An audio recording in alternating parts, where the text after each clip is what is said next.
Coucou les amis, nous sommes à Bansko, en Bulgarie, dans la montagne du sud-ouest de Bulgarie. C'est la deuxième montagne la plus haute de Bulgarie après la montagne des Balkans. De Bansko, j'ai déjà fait la vidéo de cette petite ville très sympathique. C'est un coureur de ski, la station de ski de l'hiver, mais en été, c'est très agréable aussi. On peut faire plein de randonnées. Oh, il y a plein d'activités musicales, folklore. Il y a le fameux festival de jazz qui se passe au mois d'août à Bansko. Tout l'été, il y a les animations. C'est une ville qui bouge beaucoup. Mais je vous laisse admirer encore les paysages de Bansko et je voudrais profiter de vous parler de Bulgarie. Parce que quand on parle de Bulgarie, c'est pas que les montagnes, il y a aussi la mer Noire, les montagnes, les plaines danubiennes. La Bulgarie nous offre un mélange d'histoire, de nature, de tradition et de surprises. Bon, donc ici, la Bulgarie est condensée de continents en miniature. Là où d'autres pays n'offrent qu'un décor unique, elle déroule une palette de paysages qui se succèdent comme les chapitres d'un roman épique. La mer Noire, d'abord avec ses plages dorées et ses falaises sauvages. À Varna et à Burgas, les deux plus grandes villes de la côte bulgare, on goûte au plaisir balnéaire. Mais à Nessebar, ville classée à l'UNESCO, les vieilles pierres se reflètent dans l'eau bleue comme dans un miroir d'éternité. Plus au sud, les criques de Sozopol et de Sinemore charment par leur côté sucré, presque méditerranéen, où les pêcheurs ramènent encore leurs filets au lever du soleil. En quittant la côte, on s'élève vers les Balkans, ces montagnes qui ont donné leur nom à toute une péninsule. Ici, les forêts profondes alternent avec des prairies où sont encore les cloches de troupeaux. Les sentiers mènent à des cascades fraîches, des villages de pierre et des panoramas qui coupent le souffle. Plus au sud, les montagnes de Rhodope enveloppent le voyageur de leur brume et de leur légende. On rencontre que c'est ici qu'Orphée, le poète mythique, charmait les dieux de sa lyre. C'est un terre mystique où chaque colline semble chanter. À l'ouest, le massif de Piran et de Rila, où nous sommes actuellement, offre des sommets escarpés et des lacs glaciaires d'un bleu profond. L'été, les randonneurs y trouvent le silence des hauteurs. L'hiver, les skieurs y dévalent des pistes bordées de pins enneigés. Enfin, au nord, s'attend la plaine de Danube, vaste et fertile, qui contraste avec la rudesse des montagnes. Là, le grand fleuve déroule son ruban argenté, relayant la Bulgarie à ses voisins et ouvrant une perspective sans fin vers l'horizon. En Bulgarie, le paysage n'est jamais figé. Il change au fil des kilomètres, comme une fresque vivante. On peut passer la matinée à flâner sur une plage, l'après-midi à explorer une vallée parfumée de roses et le soir à contempler un coucher de soleil depuis un sommet. C'est cette générosité géographique, cette abondance de décors qui fait de la Bulgarie une destination unique en Europe. La Bulgarie n'est pas seulement un pays, c'est une fresque vivante de plus de 7000 ans d'histoire. À chaque détour de chemin, une ruine, une église ou une pierre sculptée rappelle qu'ici les peuples ont laissé une empreinte indélébile. Les traces. Mystérieux ancêtres de cette terre ont bâti des tombeaux monumentaux et des sanctuaires dédiés aux dieux de la nature. Leur trésor en or, découvert à Panagyuriste ou Kazanlak témoignent d'une maîtrise artistique et spirituelle d'une rare intensité. Puis vient la période romaine, avec ses routes pavées, ses amphithéâtres et ses bancs publics. À Plovdiv, l'ancien théâtre romain, encore utilisé pour les spectacles, relié passé et présent dans un même souffle. L'Empire byzantin a ensuite enveloppé la Bulgarie de ses mosaïques étincelantes et de sa foi orthodoxe. Des églises troglodytes d'Ivanovo, peintes de fresques délicates, jusqu'au monastère où brûlent encore des cierges depuis le Moyen Âge, l'esprit byzantin est toujours vivant. Au IXe siècle, la Bulgarie elle-même devient une puissance, la première empire bulgare, s'étend de la mer Noire à la mer Adriatique, et c'est ici que naît l'alphabet cyrillique, cadeau immense à la culture slave. Ce seul héritage suffirait à inscrire le pays dans le livre d'or de l'humanité. Puis viennent les siècles ottomans, qui ont laissé leurs mosquées élégantes, leurs marchés couverts et une cuisine parfumée aux influences orientales. Ce fut aussi une époque de résistance et de préservation des traditions, notamment grâce au monastère, véritable refuge de l'identité bulgare. Enfin, au XIXe siècle souffle la liberté. La Bulgarie se libère de la domination ottomane et entre dans son âge moderne. Les maisons colorées de Plovdiv, Koprovitchica ou Travna racontent l'éveil d'un peuple avide d'indépendance et de culture. Aujourd'hui, marcher en Bulgarie, c'est parcourir un livre ouvert dont les pages se superposent. Thraces, romans, byzantins, bulgares médiévaux, ottomans, une millefeuille historique qui confère un pays une profondeur unique en Europe. En Bulgarie, la tradition n'est pas une relique poussiéreuse. Elle respire, danse, chante et se transmet de génération en génération. Ici, le folklore est un cœur battant qui rythme les saisons et la vie quotidienne. La musique et les danses, les chants bulgares aux polyphonies envoûtantes sont uniques au monde. Les costumes traditionnels, richement brodés, aux couleurs éclatantes, ils varient selon les régions. Chaque motif est un symbole. Chaque fil raconte une histoire de fertilité, de protection et de prospérité. Lors des fêtes, ces habits transforment les villageois en véritables tableaux vivants.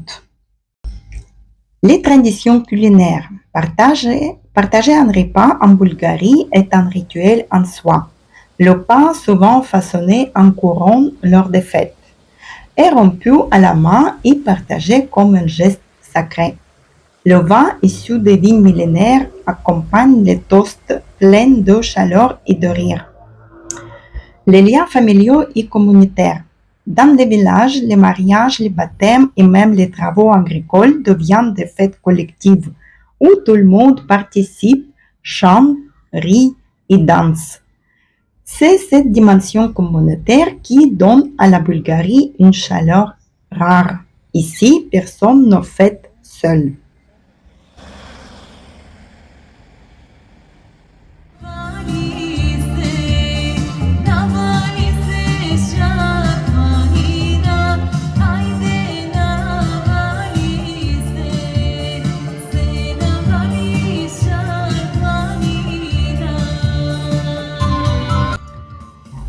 En Bulgarie, l'hospitalité n'est pas une politesse, mais un art de vivre.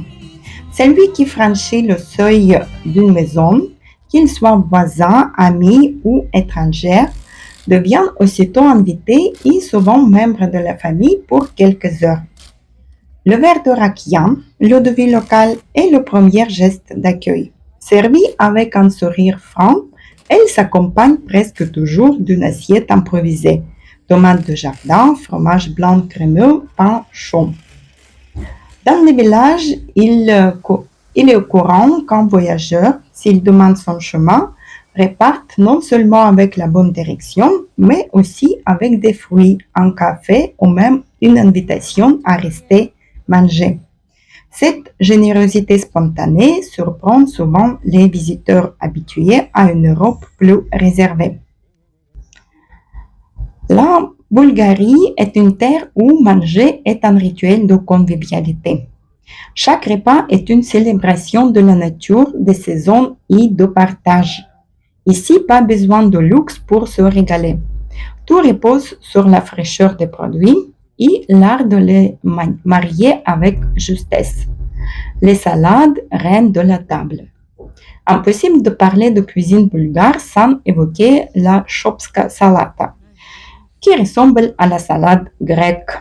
Assemblage coloré de tomates, de concombres, de poivrons grillés et de fromage bulgare qui est proche de la feta.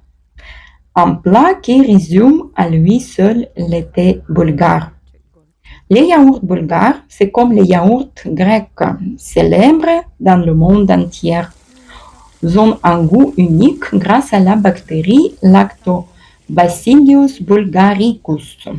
On la déguste nature ou avec du miel, ou en soupe froide, le fameux tarator, avec yaourt, concombre, l'ail, aneth et noix. Le plat mijoté est généreux. Les Bulgares aiment les repas qui réchauffent le cœur. Par exemple, kavarman, c'est un goût de viande et de légumes parfumés aux herbes. Le sarmi, feuilles de vigne ou de choux farcis de riz et des herbes, c'est comme dolma. Le moussaka, fameux moussaka grec, c'est pas que le plat grec, c'est aussi variante locale de plat des Balkans. Le pain, symbole sacré, accompagne toujours la table. Frais, croustillant, souvent fait maison. Il est partagé à la main comme un geste de fraternité. Les grillantes, viande et légumes grillés, servis avec des épices simples mais très très savoureuses. Et les douceurs pour finir un petit goût sucré. Le baklava, parfumé au miel et aux noix, rappelle l'héritage ottoman. Tandis que banitsa, feuilleté au fromage ou à la crème, peut se déguster au petit déjeuner, parfois accompagné de fortunes écrites à l'intérieur de du nouvel an. Au cœur de la Bulgarie, entre les montagnes des Balkans et la chaîne de Sredna Gora, s'attend la vallée de Kazanlak, plus connue sous le nom enchanteur de vallée des roses. C'est là que chaque année, au mois de juin, la nature et la tradition s'unissent dans un spectacle à la fois visuel, olfactif et émotionnel. Depuis plus de 3 siècles, la Bulgarie cultive la rose d'Odomas, fleur délicate qui s'épanouit dans le climat particulier, à la fois doux et humide. C'est cette fleur qui donne naissance à l'or liquide, l'huile essentielle de rose, ingrédient précieux des plus grands parfums du monde. Un seul gramme de cette essence exige plusieurs kilos de pétales, cueillis à la main à l'aube, lorsque la rosée conserve intact leur parfum. La récolte elle-même est un rituel. Les cueilleurs, vêtus de costumes traditionnels, se lèvent avant le soleil. Dans les champs embrumés, on entend les chants folkloriques, accompagnés de gestes lents et précis des mains qui remplissent les paniers.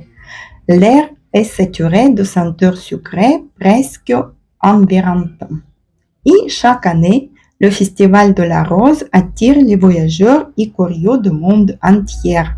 Défilés de jeunes filles couronnées de roses, danse, musique, marchés artisanaux, distillation en direct, c'est une véritable célébration de la fleur nationale, symbole de beauté, d'amour et de la pureté. La rose bulgare ne se limite pas au parfum. Elle parfume aussi des confitures, des liqueurs, des thés et même des pâtisseries. Goûter à une cuillère de confiture de rose, c'est comme avaler une gorgée de poésie.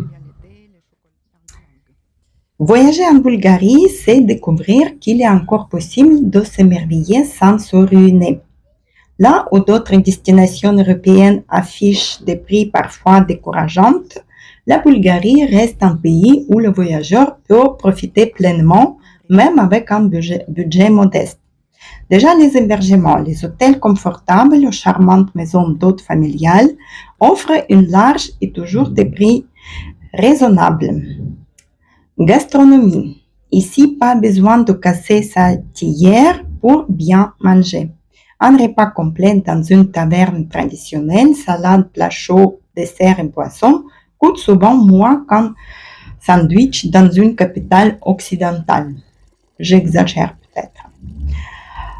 Les trains et bus selon le pays à des tarifs imbattables. C'est pas cher aussi, louer une voiture reste très abordable. Pareil pour les stations de ski comme Bansko ou les autres, ou les plages de la mer Noire au sable d'or, ça coûte aussi au prix très très raisonnable. La Bulgarie n'est pas faite de mégapoles bruyantes et impersonnelles, ce sont ces villes à taille humaine, discrètes mais vibrantes d'histoire qui séduisent les voyageurs.